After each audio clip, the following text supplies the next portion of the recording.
Can you hear me? Yes, I can hear you now. Perfect.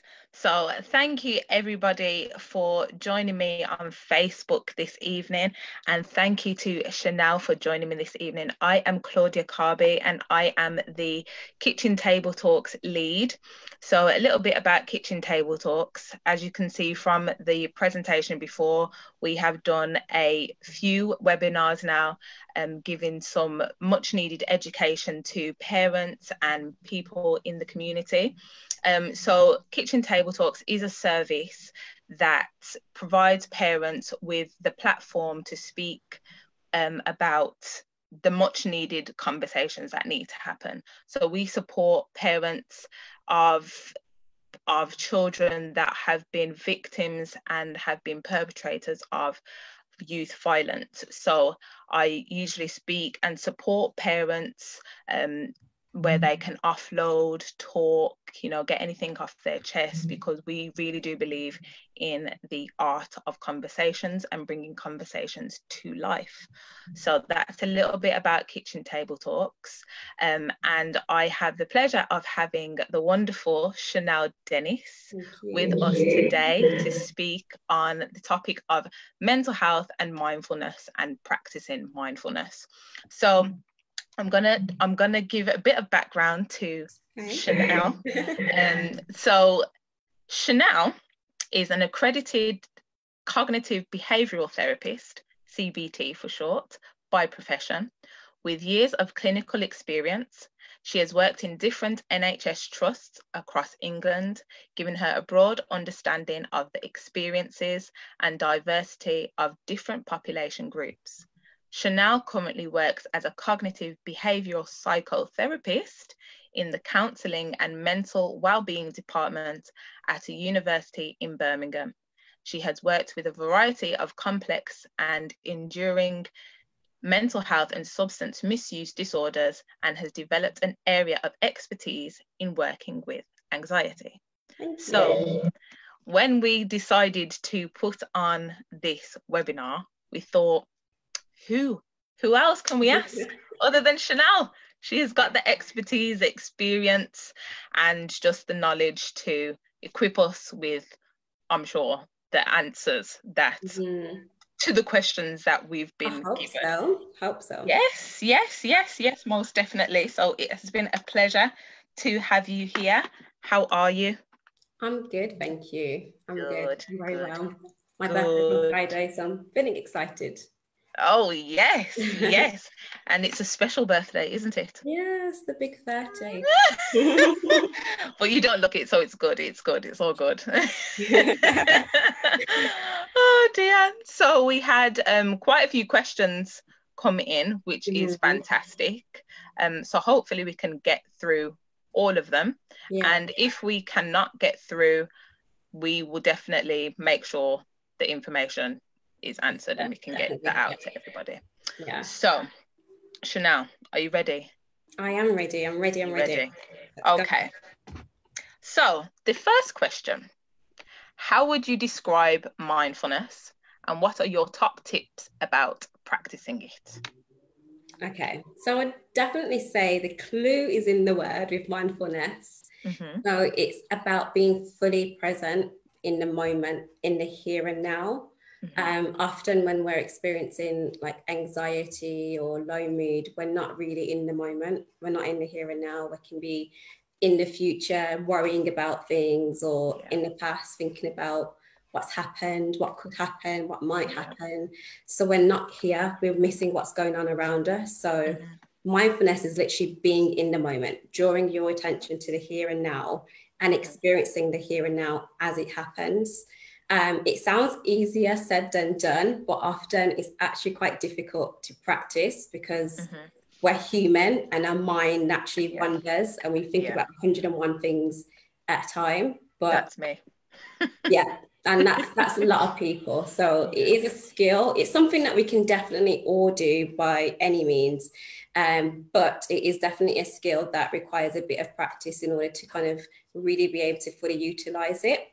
And when you can practice mindfulness well, it helps to reduce anxiety, reduce low mood, improve feelings of happiness, concentration even. It has really lots of good benefits when you're able to use it and incorporate it into your regular kind of lifestyle, really. And good ways to practice it. I would say, this is what I often do when I'm introducing mindfulness with my clients. And Claudia, you can be client today. I knew you was going to do this. I'm ready. And it's an easy one, really. And I think it's a really good way just to kind of start thinking about what mindfulness is. So we have 5 senses, right? Yes. To put you on the spot, what are they? I knew you was going to do that too. Okay. So taste. Yeah. See. Yeah. Smell. Yeah. Hear. Yeah. Taste. Feel? Did I say that? No, you didn't. So touch, feel. So taste, smell, touch, smell, feel. So a good way to do mindfulness for a beginner is just literally to think about your 5 senses and what your 5 senses are receiving in any given moment. So right now, and focus on each sense at a time. So don't try and rush and think about all of them at the same time. Think about one sense. And obviously visually, you can probably see me, so we're not going to go with that one. Yeah. What can you hear outside of me speaking? What can you hear? Really like stop and think about what you can hear. I can hear my son running up and down downstairs, causing havoc. That's what I can hear. Can you hear anything internally? The rumbling of your stomach, maybe. I can actually feel hear my heart beating. Yeah. And before I asked you to kind of bring your attention to it, was you aware of those noises or sensations? No. Yeah. No. And that's mindfulness. There's things going on around us all of the time. Our senses are constantly receiving information. And mindfulness, often, in the moment when we're living life, we're missing it. We're only receiving the ones that we need to receive or pay attention to. But mindfulness is just about here and now, right now. What am I receiving? What can I feel? What can I see? What can I taste? What can I touch? And what can I smell? Is a really quick and easy way to introduce yourself into bringing yourself into the moment. What am I thinking about? What's going on? What's mindfulness? Yeah. That's a good tip. That sounds like a good way to start it. Yeah, definitely. And I'll definitely be practicing that because good. I know that I get caught up with all my thoughts. So just center myself on the here and now. Yeah. And that's why mindfulness is so good, because our thoughts are so major key to how we're feeling sometimes. Yeah. And literally can cause and break, anxiety, depression, all of those sort of mental health problems we're experiencing. So when we can draw our attention to those and maybe take our attention off those thoughts, it really has an amazing impact on how we feel. Definitely. Okay, I'm going to practice that. So thanks, Chanelle. Good. Okay, so second question. So some of the parents we support have felt quite a bit of pressure being at home with the children, homeschooling, facing job uncertainties, relationship pressures, on top of the forever changing guidelines of this lockdown. Yeah. So what would you say to encourage them to make sure they don't experience a burnout? The one word I'm going to say, well, not just the one word, but the one word I think is so important is routine. I think with the current health situation, our normal routines and daily activities have changed. They're completely different now from what they were before. And I think for a lot of people whose routines and day-to-day living has changed, they haven't then created a new routine. True. And whilst you can't still do your normal one, you can definitely create a new one that's healthy. And that means having set times for certain things. Even with your relationships and your children, being disciplined with them about when they will be doing their studies and their schoolwork, when it's going to be, family time, when it's meal time, when it's individual time, and making sure you're actually scheduling time to spend as a family, but also taking time out for yourself. It's so easy to neglect yourself during a time like this, especially as a parent, especially as a partner, but it's so important to actually think about yourself and think about what you need. And when you're thinking about what you need, think about what brings you pleasure, what gives you like a sense of enjoyment, what gives you a sense of, you know, satisfaction and achievement, and what also gives you a sense of closeness as well. Like we need a balance of those sort of activities and routines in our life in order to have a good sense of well-being. And if you're just rushing being a parent, rushing being a partner, rushing thinking about work or trying to still work during this time, but not taking the time out for yourself, it's natural. You're gonna feel tired. You're gonna burn out. You're gonna feel a bit overwhelmed. Yeah, so that's so take true. some time out. Stop. That is so true. Take a moment. Stop. Yeah, literally so stop. True. And that is an acronym as well. Stop, take a moment, observe, and prepare. So literally, it's a really good one just to think about yourself in a moment. And at the end of the day, be reflective. Okay, what did I do today that actually made me feel good, which I enjoyed, which, you know, gave me a sense of pleasure? And if you found that you've gone the whole day and you haven't had anything like that, make sure you kind of plan it into your routine for the next day. So definitely routine is so important right now. And just being aware of what you can do and what you can't do. Especially I think you said about the pressures of work and uncertainty of jobs and stuff like that. The things that you can control. Definitely focus on the things you can control, and the things that you can't control, have to let go of them. And I know that's easier said than done. And a way that I often get people to do that is to kind of think about their worries in two ways. So in life, we have like hypothetical worries and hypothetical things that we think about. And those are all the what ifs. So what if this happens? What if I know those ones. Know those ones. Those are the ones that people tend to have the most. Those are the things people tend to struggle with the most. The what. And we struggle with them the most because there's literally no answer to them. We can't answer them often in that moment. We can think and think and think and worry and worry and worry, but we still don't get an answer to that really. And that's why it's a hard true. But then you have real life worries, real life problems that you can think about, you can solve, you can think about a plan to kind of get it sorted. So when you're feeling like you're overwhelmed and you've got all of these things going on in your mind, actually start to think about, okay, what's hypothetical here and what's a real life worry here? Those hypothetical ones, postpone them, think about it another time in that day. Those real life ones, spend some time thinking about what you're going to do, and then let it go. Don't let it consume your whole day. The more that you can think about it in that way, though, the better you'll feel in terms of feeling overwhelmed. Definitely.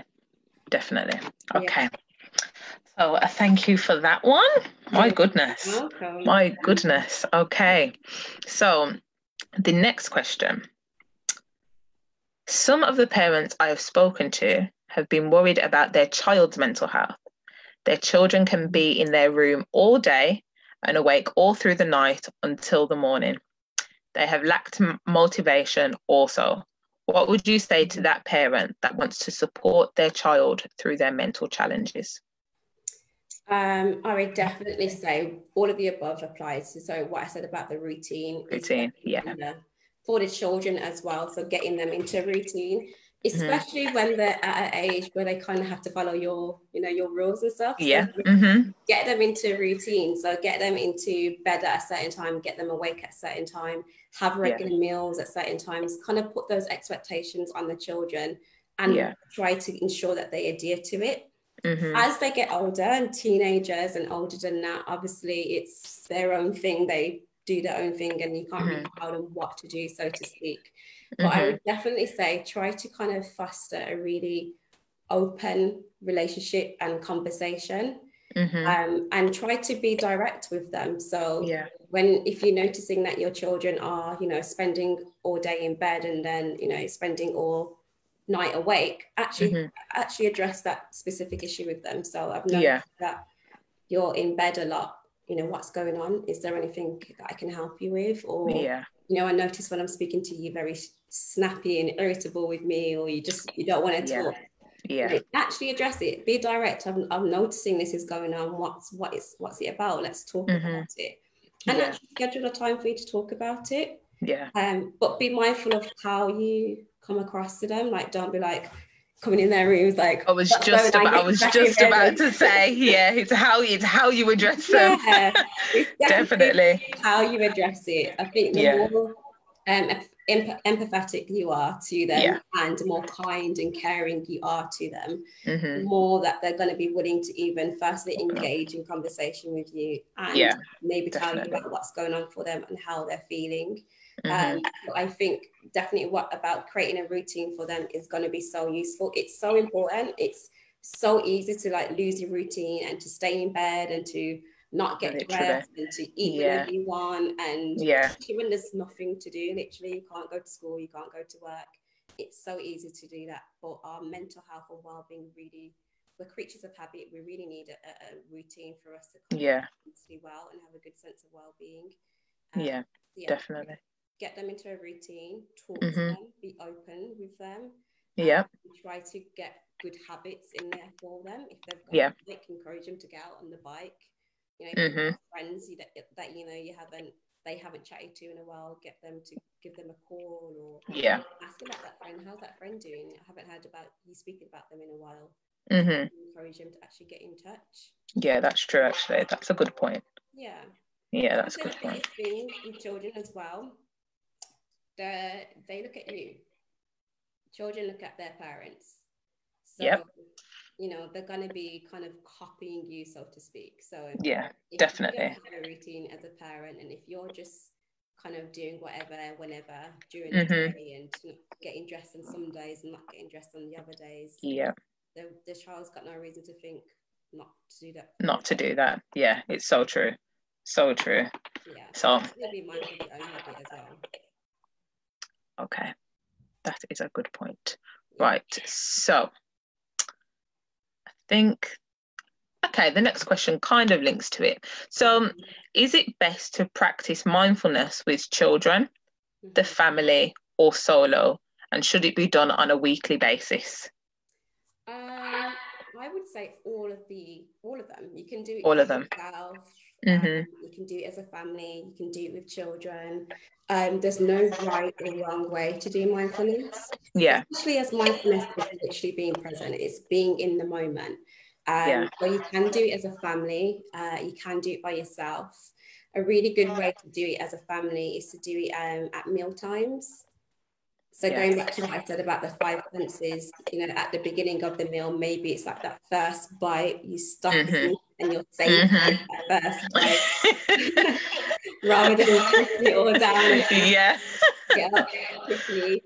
So that's the first thing, maybe sitting down as a family to have a meal, but then savoring that first bite and actually thinking about, you know, what you can taste, what the textures are, what spices you can pull out, maybe make it a bit of a game for the younger children, like what kind of flavors can you taste in this, what did mummy do in the cooking, kind of thing. That can be a mindfulness activity that you can do as a family. You can incorporate, you know, quiet time as well with mindfulness. So maybe like the first half an hour or the end half an hour of the day before bedtime, so to speak, is quiet time. And when I say quiet time, it is about not speaking, but it's also about what I said earlier, what can you hear? So all of those senses that's going on, all of that information that your ears might be receiving at that time, like what can you hear, the birds outside? Like right now I can hear my clock ticking, I can hear the birds outside, I can hear my stomach rumbling because I'm hungry. So there's lots of things that I can hear, but we don't really pay attention to those things unless we stop. So those are things you can do it with the family, but there's definitely no right or wrong way to do it. You can do it yourself, you can do it as a family, you can do it with children. And if it should be done weekly, it's like a skill.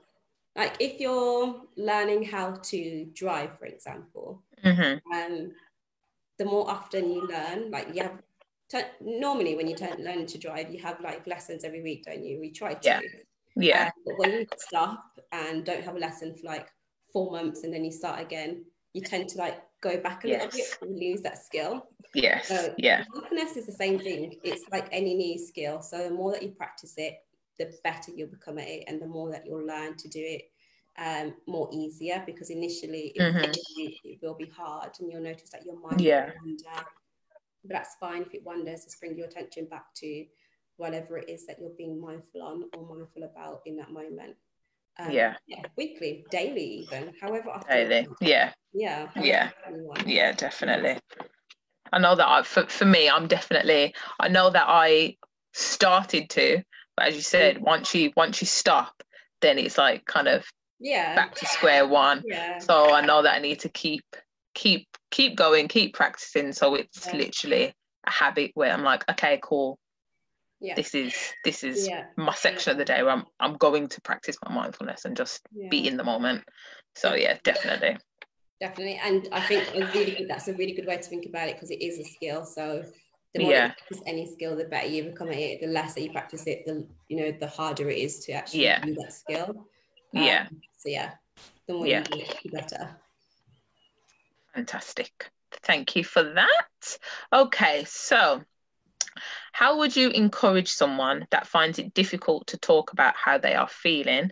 How can you encourage them to get things off their chest, especially if you have an inkling that something is bothering them? So that kind of linked back to one of the previous questions. And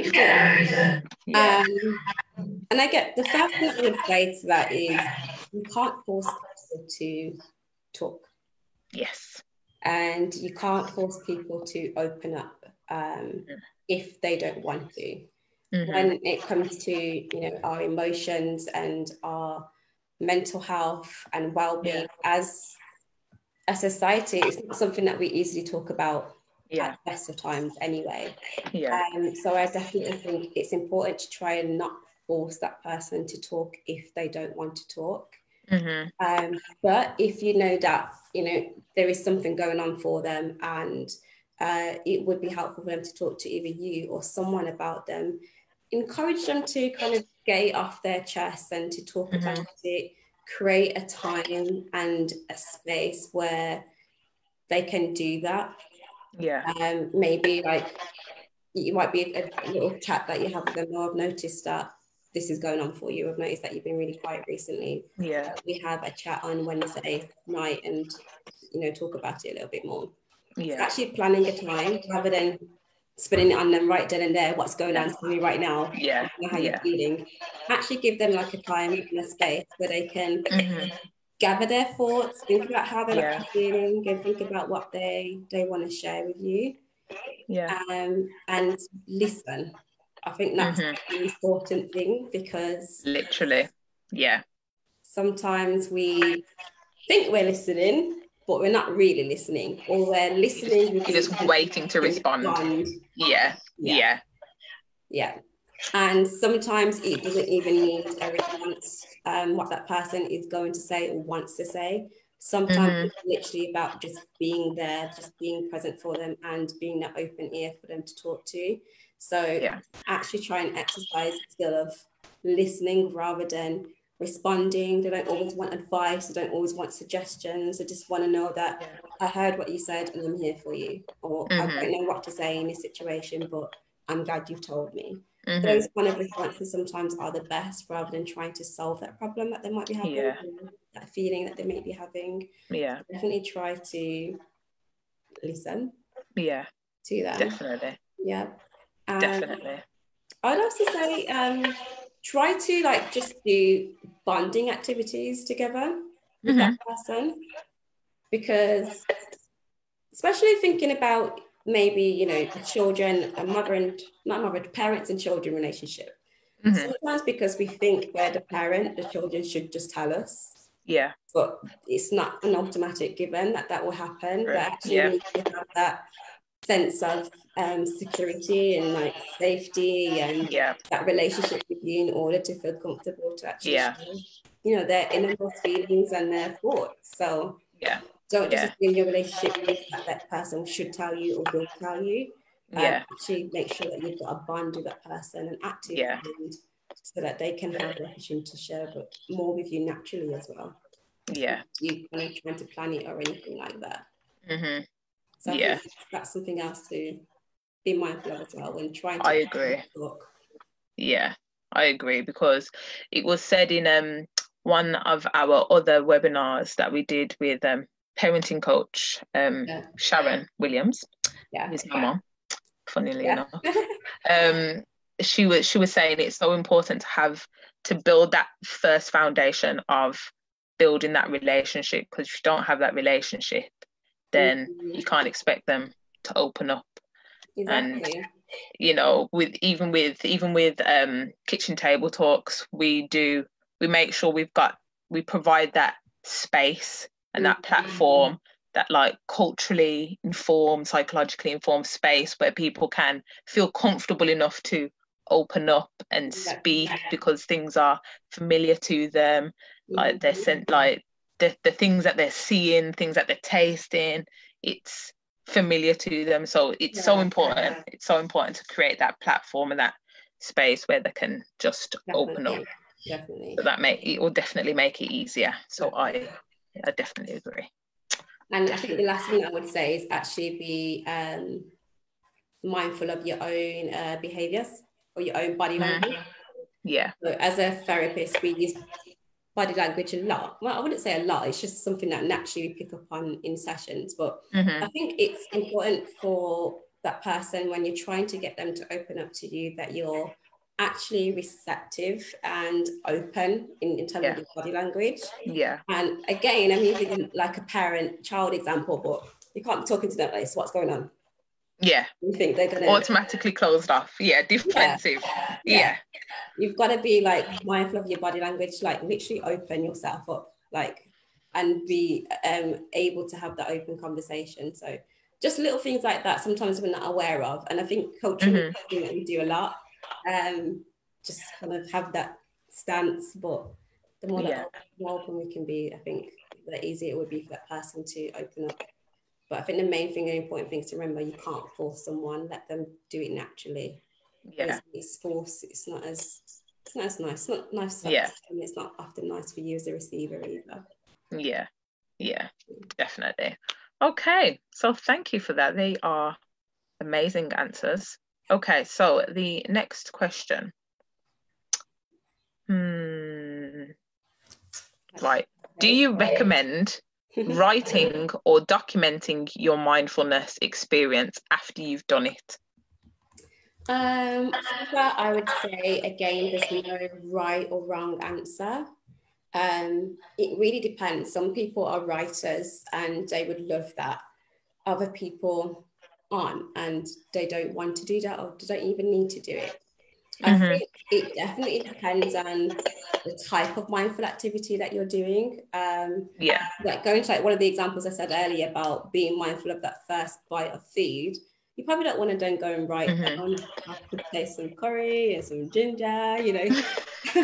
Doesn't really relate, it doesn't make any sense to really write that down after. But if you're doing something else, like, you know, the quiet time and being aware of your senses in that way, it might be at times some thoughts have come to you, some ideas have come to you, and you want to get those down just to make sure you don't forget it, or just writing down a reflection how it felt after doing some mindfulness.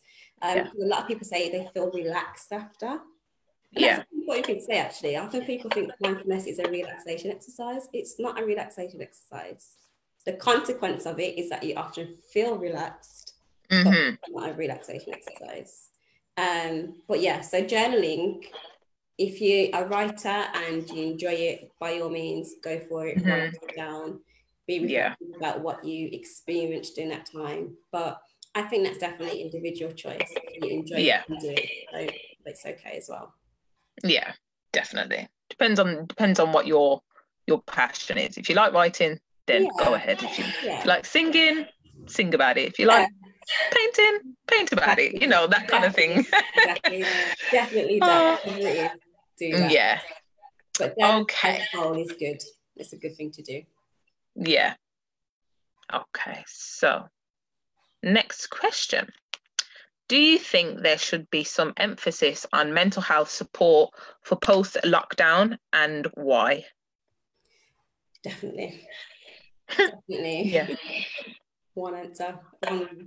I think so, because this, as we've heard in the news so many times, it's been unprecedented times. So in recent history, we've never had an experience like this. So naturally, it's going to have an impact on people in lots of different ways.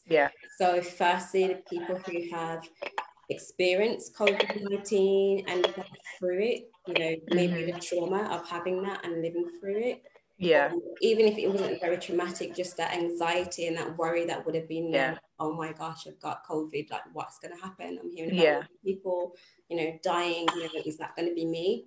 And to the family members and friends who have lost someone to COVID, or even just knowing someone going through it and their own fears and their own worries about it, there's going to be lots of mental health difficulties that I think that people are going to be experiencing past this, you know, time frame when it ends.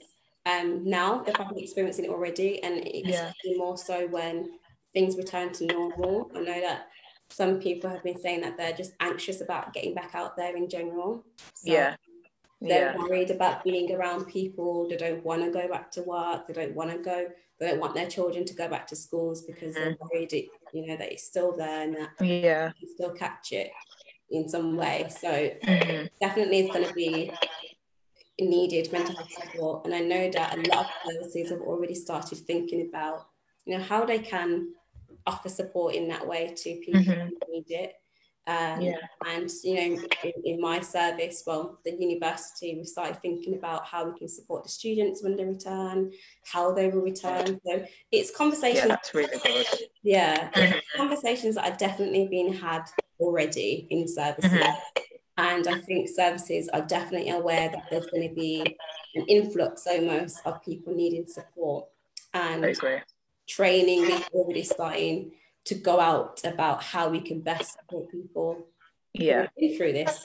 So I think it's going to be so important. And I think it's important. I'm kind of glad that it's a conversation that people are having, actually, because it needs to be spoken about in general. So COVID-19 brings about the conversation. So most definitely. I definitely think there's going to be an influx, because it's like these, as you said, these times are so unprecedented. People are literally fretting. I know personally, I can only speak personally. When it was kind of the first few weeks of lockdown and I had to go to the shop, I honestly, I was sweating, my palms, everything. I just didn't want to go. I just had that fear that, oh God, I don't want to be around people, and you know, and then there's people that have, like, say, if they're on the front line and they're having to work non-stop, and then we kind of go back to this normal way of living. They're going to experience, it's like an adrenaline rush. It's going to be up there. And then they're going to crash. So they're definitely going to need the support. I definitely agree with that. So I'm glad the conversations are being had. Definitely being had from now. But what you said about the anxiety, I think it's probably normal for everyone to have had that worry about going out again into the shops, especially as, you know, more shops are going to be allowed to open in a few weeks' time. So it's going to be a lot of worries that a lot of people are going to have. And it just might be that they need a bit of additional support to get them through that. Definitely. I definitely encourage people to use their wisdom. Most definitely. Most definitely. Okay, so but don't let your fear dictate what you do. Yes, I agree. So the next question, you've kind of answered it in that question, to be fair, but what does having Mental Health Awareness Week mean to you? So it was last week. I know we're doing the webinar this week, but we thought it's so important to keep the conversations going. So what does it mean to you to have a specific slotted Mental Health Awareness Week?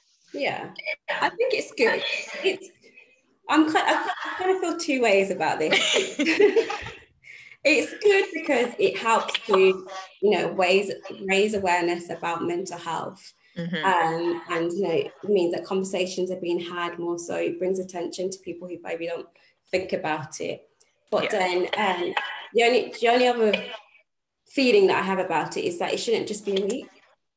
And throughout the year, there are different mental health days and different mental health weeks. So there's more than one for different reasons. So it happens often, but even those days or those weeks that it does happen throughout the year, it shouldn't be just those days or just those weeks. It should just be something that we're constantly talking about. Yeah, I constantly agree. talking about. And, we have physical health. Physical health is always talked about, and get healthy, go to the gym, eat right, all of those things are always talked about. It's true. Keeping well physically, and mental health doesn't tend to have that same kind of conversation around it, but it's the same thing. It's literally the same thing, but just for mental well-being rather than our physical well-being. So it's brilliant in that it raises conversations and maybe brings it to people who don't necessarily talk about mental health.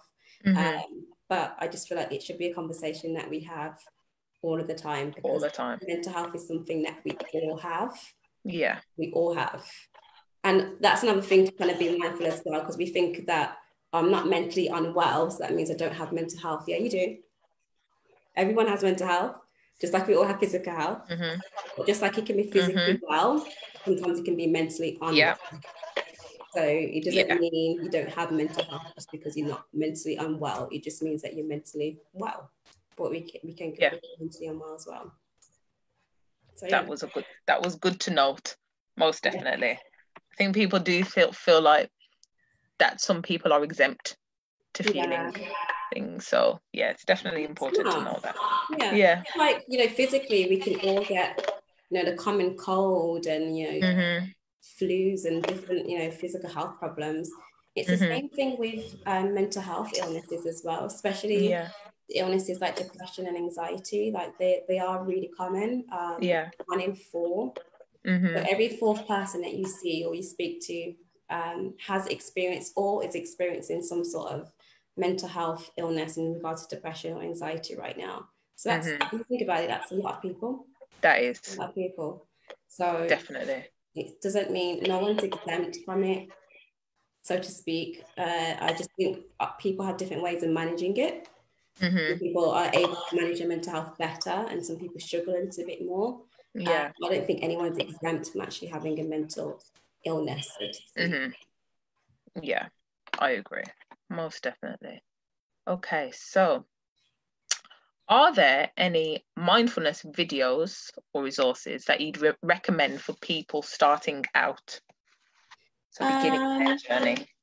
I think the two I would definitely recommend are Headspace. Okay. So these are apps. So one, they're both apps, but you can also access them online, so on the website as well. So Headspace and Calms. So Headspace is HEADSPACE and Calms, which is CALMS. And they're both available on all smartphones. So they're really good. The only thing with that is that you can use them for like a free trial, which ranges between 7 to 14 days. But then they are both paid. So I think Calms is like $7.50 a month. Okay. And Headspace is a little bit more, maybe like £10 or plus a month. Okay. Yeah. So they're the two ones that I would definitely recommend, and I recommend them because I have had reviews, experiences with them, and I know they're good apps to use. But there's mindfulness apps that are free that you can download. I can't necessarily recommend them because I don't have experiences with them. There's things that you can Google, there's videos on YouTube, there's lots of free resources that you can get for mindfulness. So there's definitely not, there's definitely information out there that people can access. It's just about whether they're free or not. And most IAP services, so CBT services in Birmingham, the CBT therapists like myself will be trained or able to deliver mindfulness therapy as well. So if you're in support, if you're in accessing any services, you can get mindfulness through them as well.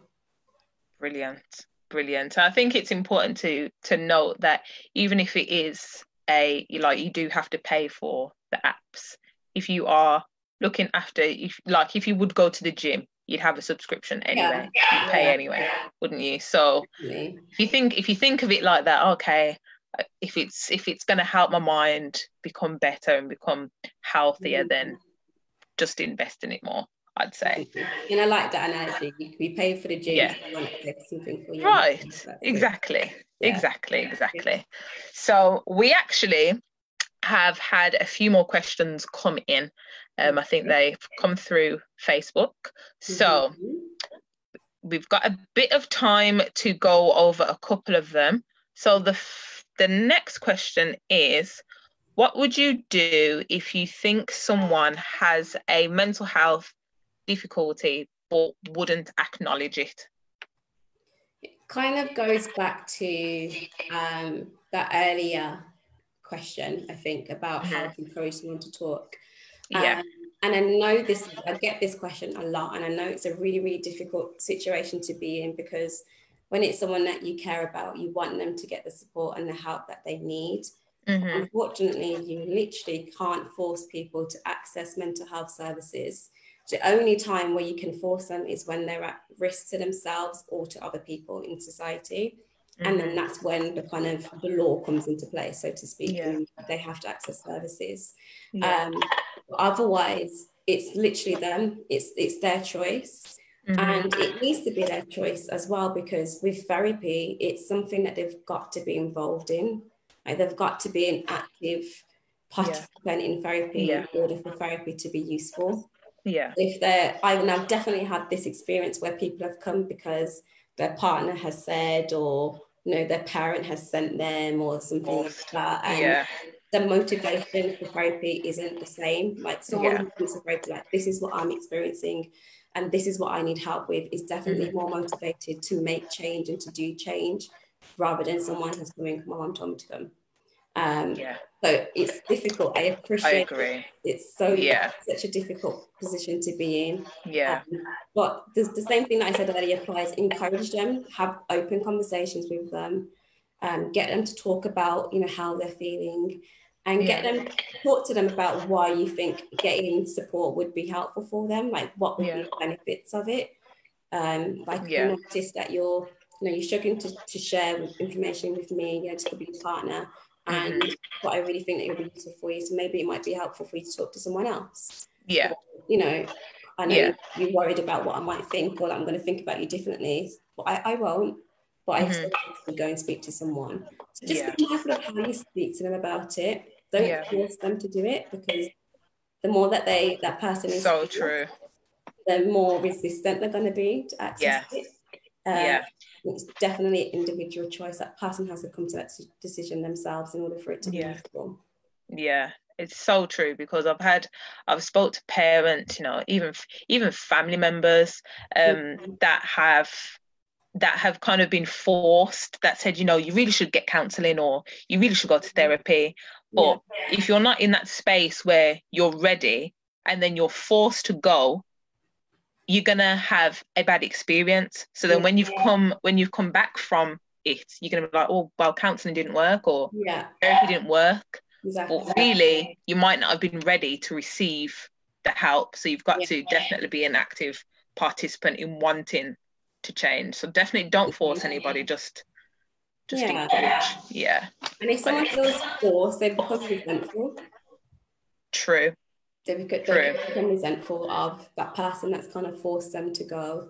And it's not, I would say, in my experience, when I've worked with someone who has been forced, so to speak, or encouraged to come to therapy, it goes one of two ways. One, it just doesn't work, and that's a conversation I have with them. I'm like, it doesn't sound like you're ready for therapy right now. What do you think about putting a pause to this right now? Or two, it's something that they're forced to come, but they get into the room and they're just like, that. They needed to be forced, but actually it was helpful for them. But my first preference would always be that they come because they want to come, and they're not forced to come. So if we can get them to make that decision themselves, the better. Most definitely. It's like, you can't force help on somebody. They've got to want to help themselves. Exactly. So yes. I think that I know is, yeah, no, definitely. But I think that is all the questions that have come through, actually. So we have done well for time. We've done really, really well. Fantastic. So if there are any questions that come through after we finish, then I will direct them to you, and then I'm sure, you know, in time you'll be able to answer them, and then we'll help those guys out. But that's it for now. That's it. Thank But you. that was, oh no. Oh, hold on. 1 second. I think Oh. 1 second. I think a question. I think one last question is coming.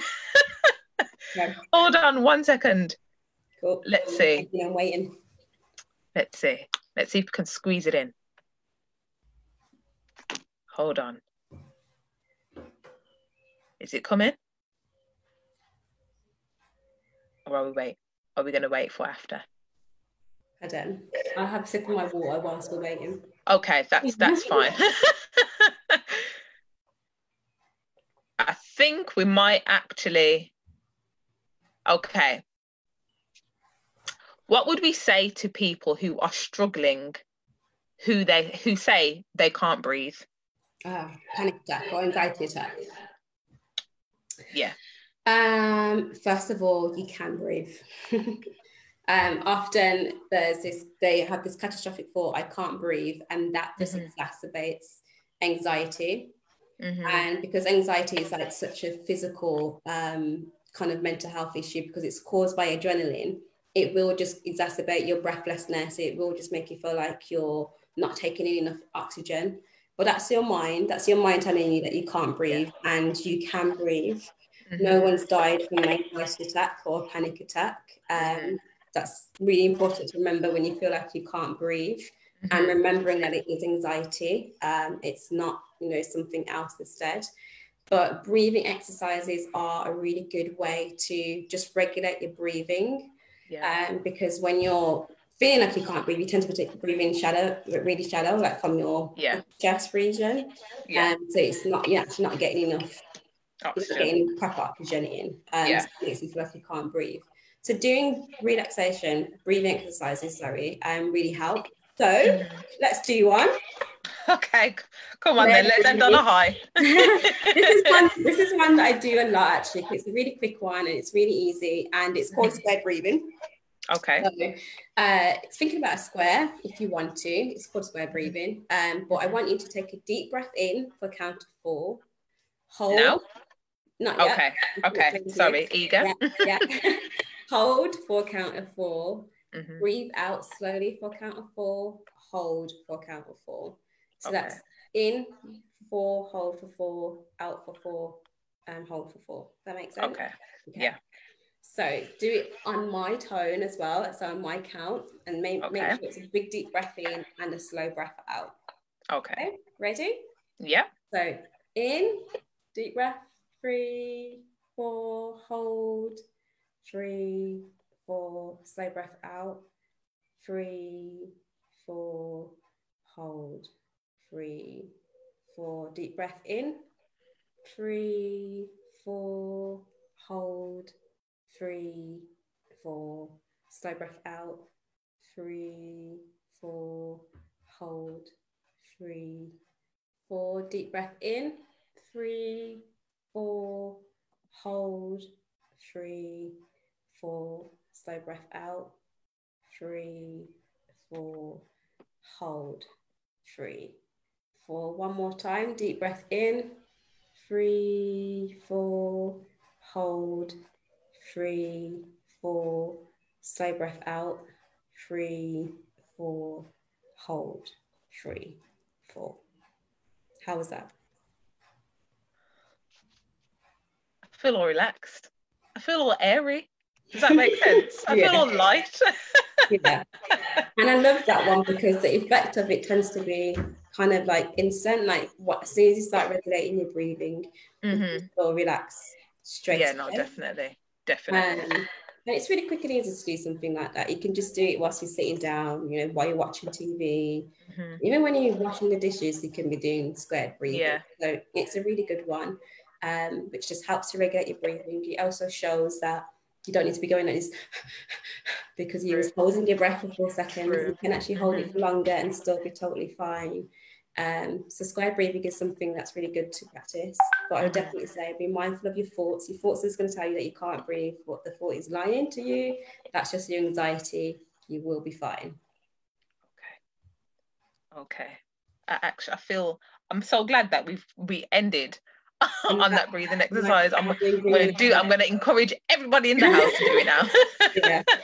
No, definitely. That was so helpful. You only did it for like a minute, if that, but do it for like at least 5 minutes. Okay. Oh no, definitely. Oh no. Calming music in the background and stuff like that. It's few candles. Yeah, chill out. Yeah. No, definitely, that was so helpful. Oh, that was lovely. Okay, so I think that is the last of the questions that came through. But I just want to thank you, Chanelle. That was absolutely amazing. Thank you for your input. Thank you for your insight and just sharing all that wonderful and useful information. So I hope that it is of value and of use to anybody. So. Yeah, I'm pretty sure it will be. Definitely. It's helped me, so it's got to help others as well. Most definitely. But that is it for now. Thank you everybody for tuning in on Facebook. Again, if you do have any questions that you want to ask Chanelle, please message us directly and we will get them to her so that she can answer them. And if there's anything that you want to know about Kitchen Table Talks, how we can support you and help you and your organisation or parents, please contact us and we will be happy to help. But that is it for now. And we will see you next week, Wednesday, where we will be interviewing Antonio Henry on It's All About Fitness and Nutrition. So we did the mind today and we're going to go to the body. Good. So, yes.